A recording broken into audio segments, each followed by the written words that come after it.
we need to talk about creatine in a way most people have never heard before. Not the gym floor version, not the supplement marketing version, and not the simplified advice that ignores the realities of aging. We are going to talk about it the way a clinician would explain it to a patient who is past 50 and wants clarity, not noise. Because around creatine, there is a lot of noise, but very little signal. And when it comes to your health in the second half of life, signal is everything. So let's begin at the foundation. Creatine is often misunderstood. Many people hear the name and assume it is something artificial, something manufactured purely for performance athletes or bodybuilders. But that is not accurate. Creatine is not foreign to your body. It is not a synthetic chemical introduced from outside biology. It is a naturally occurring compound already present inside you right now. Your body actually produces it every single day. It is made from 3 amino acids: arginine, glycine, and methionine. This process mainly takes place in your liver, kidneys, and pancreas. On average, your body produces about 1 to 2 grams of creatine daily on its own. You also get additional creatine from your diet, especially from animal-based foods like red meat and fish. Once inside your system, creatine is stored primarily in your muscles. There, it exists mostly as phosphocreatine. And this is where its real biological role becomes important. Phosphocreatine acts as a rapid energy reserve. It is not slow energy. It is not long-term fuel. It is fast, immediate energy support for short bursts of high demand. Things like lifting, standing up quickly, reacting, or any sudden physical effort.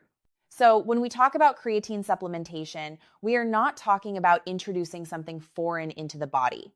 We are talking about increasing the availability of something your body already depends on. That distinction is extremely important because it changes the entire conversation. This is not about forcing your body to adapt to something new. This is about supporting a system that already exists. And that system becomes less efficient with age, especially after 50. Now, here is where things become medically significant. As we age, 2 major changes occur in the creatine system. First, your natural production begins to decline. The enzymes involved in creatine synthesis become less efficient over time. This means your baseline levels slowly decrease compared to your younger years. Second, and even more important, is what happens to your muscle mass. A condition known as sarcopenia begins to accelerate. This is the age-related loss of muscle tissue and muscle strength. And it is not rare. It is expected biology. Most adults lose somewhere between 3% and 8% of muscle mass per decade after the age of 30. After 50, this process often speeds up. And this is where creatine and muscle biology intersect in a very important way.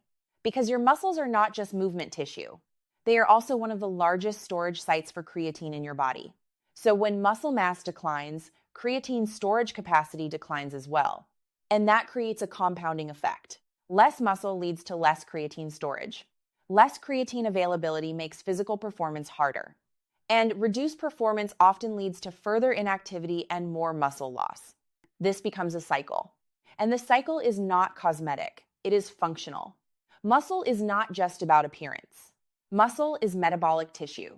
It plays a central role in how your body regulates glucose. When muscle mass decreases, your ability to manage blood sugar becomes less efficient. That increases the risk of insulin resistance and type 2 diabetes. Muscle is also your primary system for force production. When it declines, everyday tasks become more physically demanding. Standing up, climbing stairs, carrying objects, maintaining balance. All of these begin to require more effort than they used to. This directly contributes to reduced independence in later life. Muscle is also tied to bone health. Less muscle activity means less mechanical stress on bone tissue. And that stress is actually necessary for maintaining bone density. Without it, bones gradually weaken over time. So the implications extend further than most people realize. And there is one more critical connection. Muscle mass is strongly associated with longevity. Large-scale research consistently shows that individuals who maintain higher muscle mass as they age tend to live longer and maintain better physical function. This is not theoretical. It is well established in medical literature. So when we talk about muscle after 50, we are not talking about fitness goals. We are talking about long-term health outcomes. And this is where creatine enters the picture in a very meaningful way. Because when we examine the research carefully, creatine is not just a supplement. It is one of the most studied and evidence-supported tools we have for addressing age-related muscle decline. But I want to stay focused here. Before we talk about what creatine does, you first need to understand what is happening in your body without it. Declining production, reduced muscle storage, accelerating muscle loss, and a cascading effect on metabolism, strength, and function. That is the biological landscape after 50. And only then does the conversation about supplementation become meaningful. Now that you understand what is happening inside the body after 50, we can move into the more important question. What happens when you actually intervene with creatine in this stage of life? Because this is where opinion stops mattering and data begins to speak. Over the past several decades, creatine has been studied extensively, not casually, not superficially, but through controlled clinical trials, systematic reviews, and meta-analyses. This matters because in medicine, individual studies can sometimes mislead. But when you combine many studies together, patterns become clear.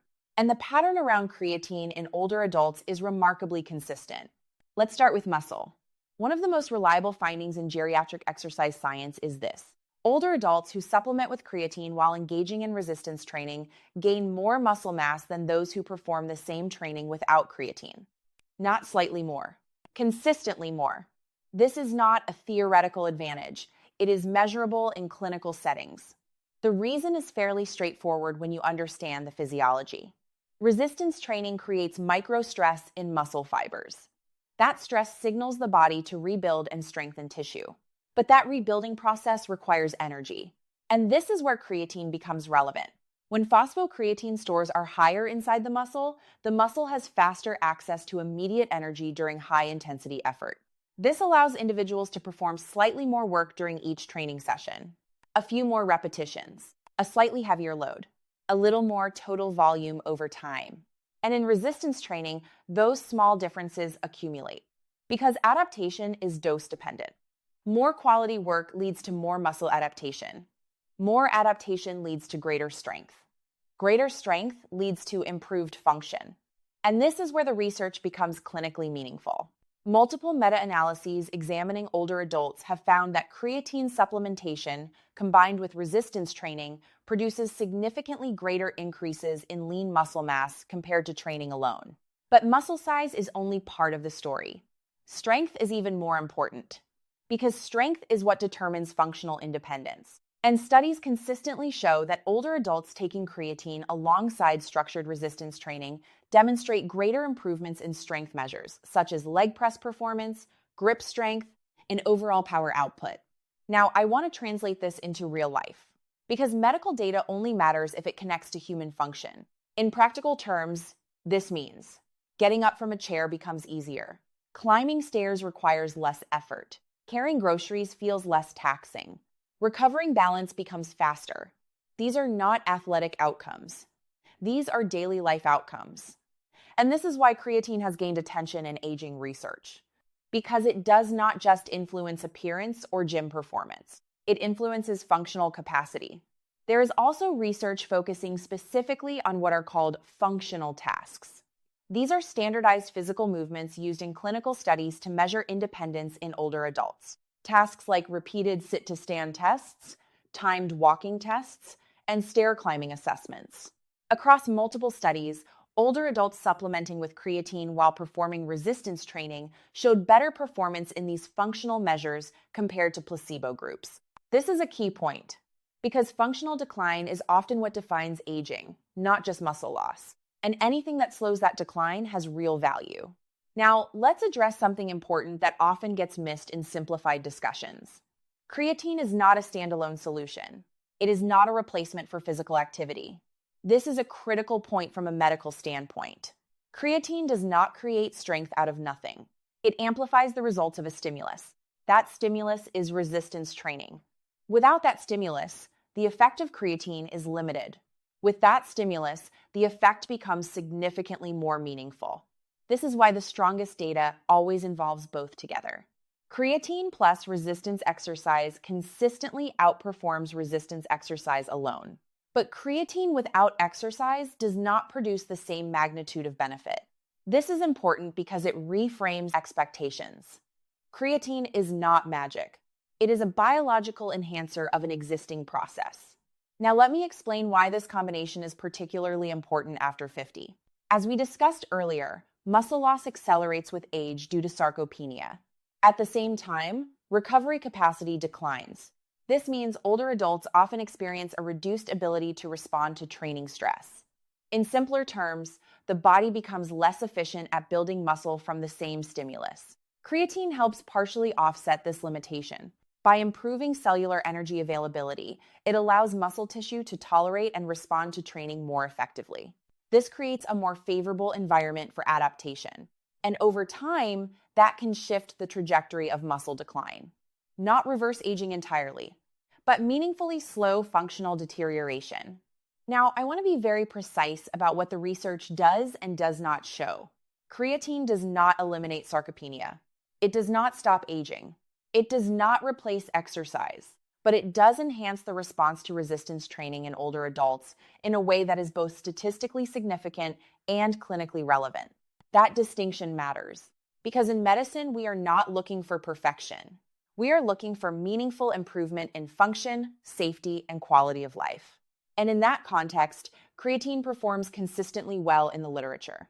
There is also an important safety dimension here that we will discuss later in detail, but it is worth briefly acknowledging. Across decades of research in older populations, creatine has shown a strong safety profile when used appropriately in individuals with normal kidney function. This is part of why it has remained one of the most widely studied supplements in sports and clinical nutrition. But before we go into safety, we need to complete the physiological picture, because muscle is only one system influenced by creatine. And what happens in the brain after 50 may be just as important. Up to this point, we have focused mainly on muscle, strength, and physical function. But if we stop there, we miss one of the most interesting parts of the creatine story. Because creatine is not only a muscle compound, it is also deeply involved in brain energy metabolism. And this becomes especially relevant after 50. To understand this properly, you first need to understand something about the brain. Your brain is extremely energy hungry. Even though it represents only about 2% of your total body weight, it consumes roughly 20% of your body's energy at rest. That is an unusually high demand for any organ. And the brain does not store energy in large reserves the way muscles do. Instead, it relies on continuous, rapid energy production to maintain function. This is where the phosphocreatine system becomes important again. Just like in muscle tissue, creatine in the brain helps buffer sudden energy demands. Neurons fire in rapid bursts. Signals travel quickly across networks.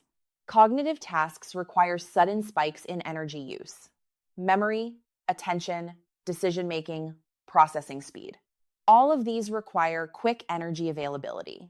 Creatine supports that system by helping regenerate ATP, the primary energy currency inside cells. When ATP demand spikes, phosphocreatine acts as a rapid backup system. It helps stabilize energy supply during periods of increased cognitive load. Now, why does this matter more after 50? Because as we age, the brain's energy efficiency gradually declines. Not in a dramatic or sudden way, but slowly and subtly over time. You may notice it is slightly slower processing speed, more mental fatigue during demanding tasks, reduced multitasking ability, or slower recall under pressure. These changes are often attributed simply to aging, but biologically, part of the explanation involves energy metabolism in neural tissue. And this is where creatine supplementation becomes interesting from a neurological perspective. Research has shown that increasing creatine availability in the body can also increase creatine stores in the brain. And this has measurable effects on cognitive performance under certain conditions. Several studies in older adults have examined creatine supplementation and cognitive function. The findings are not about making people smarter in a general sense. They are more specific than that.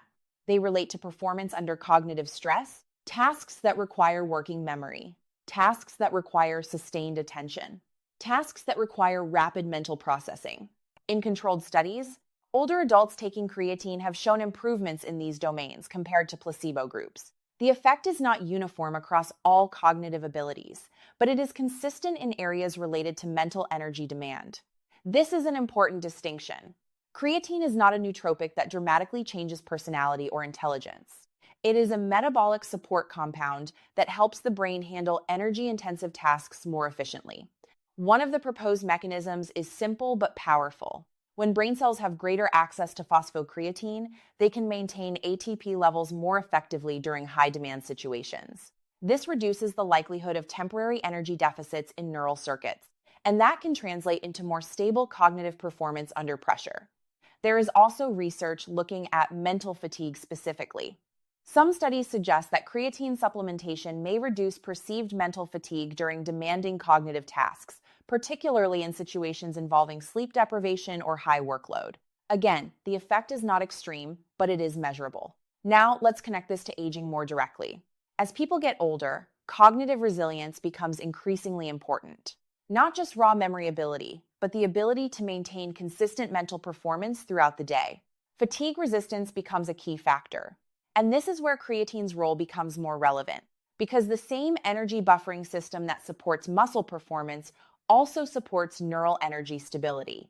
There is also emerging research exploring creatine's potential role in neuroprotection. This is an area that is still developing, and it is important to be cautious here. But the early findings are scientifically interesting. Researchers are investigating whether creatine may help protect neurons from oxidative stress and energy depletion, both of which are involved in age-related cognitive decline. Some preliminary studies suggest that creatine may improve cellular resilience under metabolic stress conditions. However, it is important to be clear. This is not yet a clinically established treatment for neurodegenerative disease. It is an area of ongoing research, not final clinical guidance. Still, the direction of evidence is consistent enough that it has attracted significant scientific attention. Now, I want to step back for a moment and connect the brain and muscle story together, because one of the most overlooked aspects of aging is how interconnected these systems are. Muscle health affects mobility. Mobility affects independence. Independence affects cognitive engagement and mental well-being. At the same time, cognitive function affects motivation for physical activity. These systems reinforce each other in both positive and negative directions. Creatine sits in a unique position because it supports energy metabolism in both muscle and brain tissue. That is why its effects are not isolated to one system. They are systemic. But before we conclude this section, there is one more area we need to address, and that is bone health. Because the aging process does not only affect muscle and brain, it also affects skeletal integrity.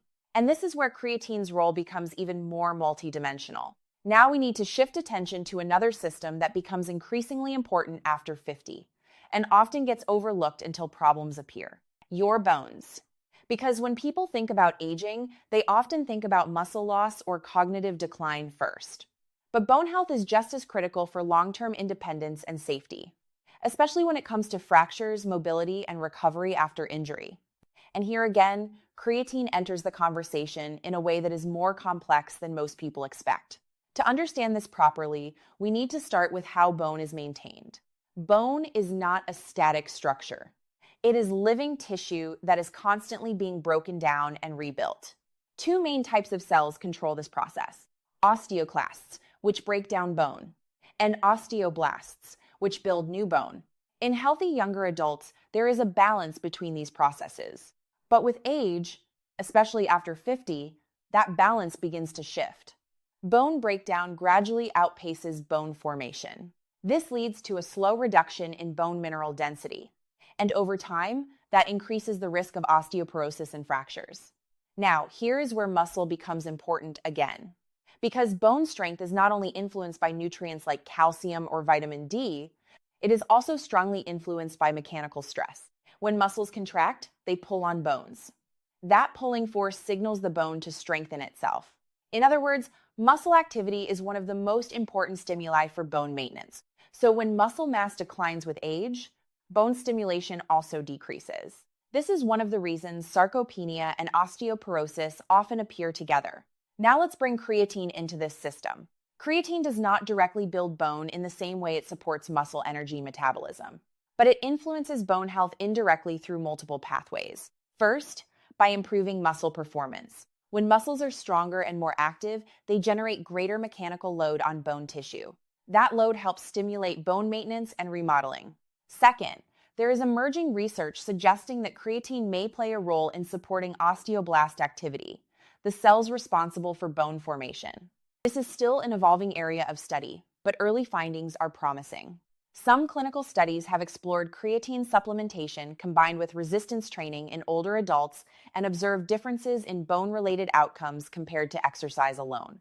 In particular, there is evidence suggesting that individuals who supplement with creatine while performing resistance training may experience less decline in bone mineral density over time compared to those who do not supplement. This is especially relevant in populations at higher risk, such as postmenopausal women, where bone loss tends to accelerate more rapidly. But again, it is important to be precise. Creatine is not a standalone treatment for osteoporosis.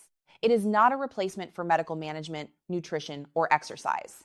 Instead, it appears to be a supportive factor that enhances the benefits of resistance training on bone health. And this reinforces a broader theme we have seen throughout this discussion. Creatine rarely acts alone. Its effects are amplified in the presence of physical activity, particularly resistance-based exercise. Now, before we move forward, we need to address a concern that often comes up whenever creatine is discussed in a medical context: the kidneys. This is one of the most persistent myths surrounding creatine supplementation, and it deserves a careful, evidence-based explanation. The concern originates from creatinine. Creatinine is a breakdown product of creatine metabolism. It is also one of the markers doctors use to assess kidney function in blood tests. So when people take creatine supplements, creatinine levels in the blood can rise slightly. This led to early concerns that creatine might be stressing the kidneys. However, when we look at the actual clinical research, the picture is very different. Across decades of studies in healthy individuals, creatine supplementation at recommended doses has not been shown to cause kidney damage. Multiple controlled trials have specifically measured kidney function markers beyond creatinine, including glomerular filtration rate and other indicators of renal health. These studies have consistently found no evidence of impaired kidney function in healthy adults using creatine appropriately. What is important to understand here is the difference between a marker change and actual organ damage. An increase in creatinine in this context reflects increased creatine metabolism, not kidney injury. However, and this is where clinical honesty is essential, there is an important exception.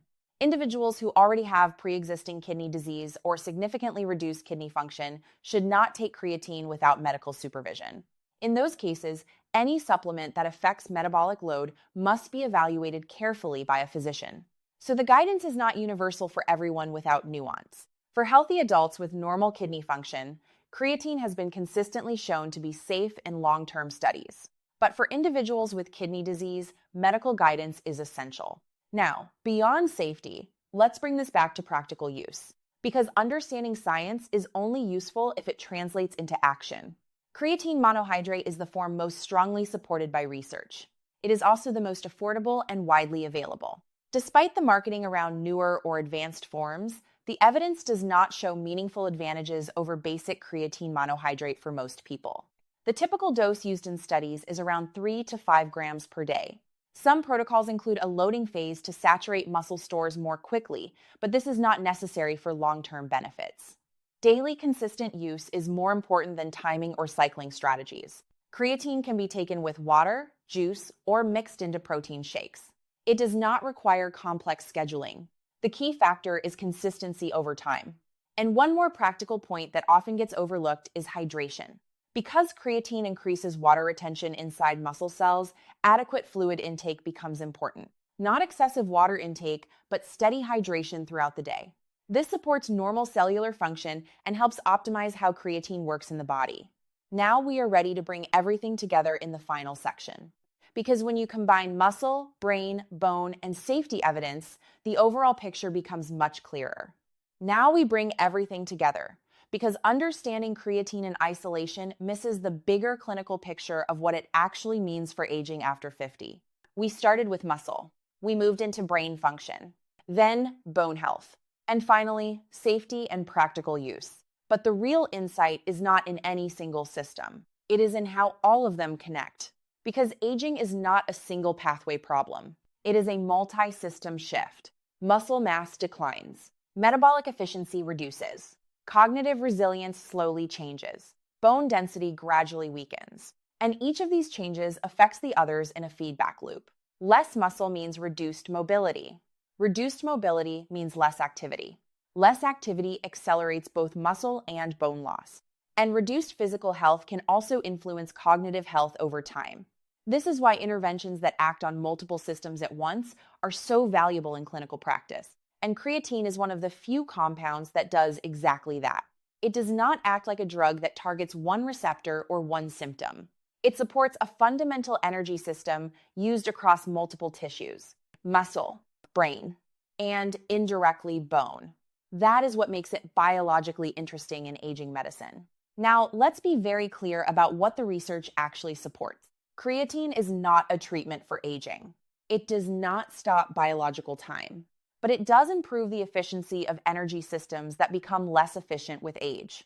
And when combined with resistance training, it consistently improves outcomes in older adults: greater lean muscle mass, improved strength, better functional performance, and in some studies, improved cognitive performance under demanding conditions. These are not minor effects. They are clinically meaningful changes in daily function.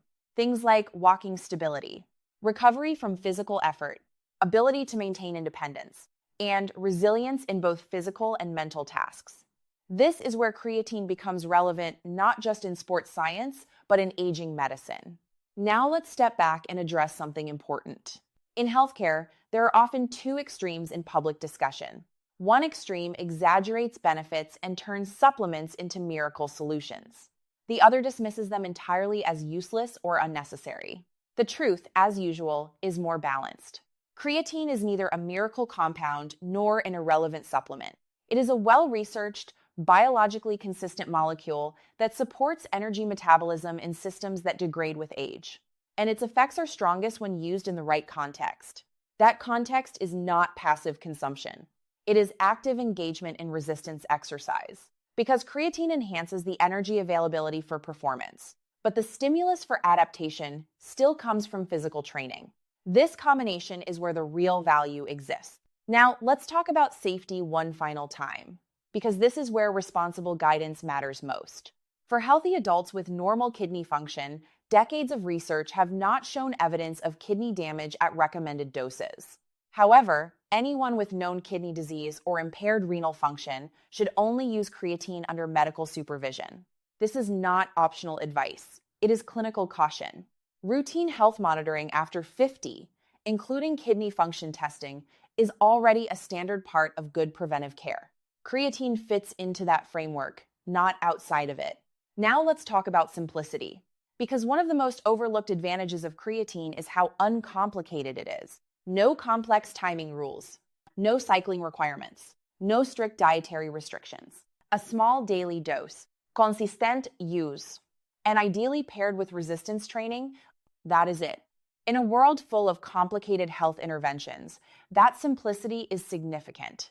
And it is part of why creatine has remained one of the most extensively studied supplements in both sports science and geriatric research.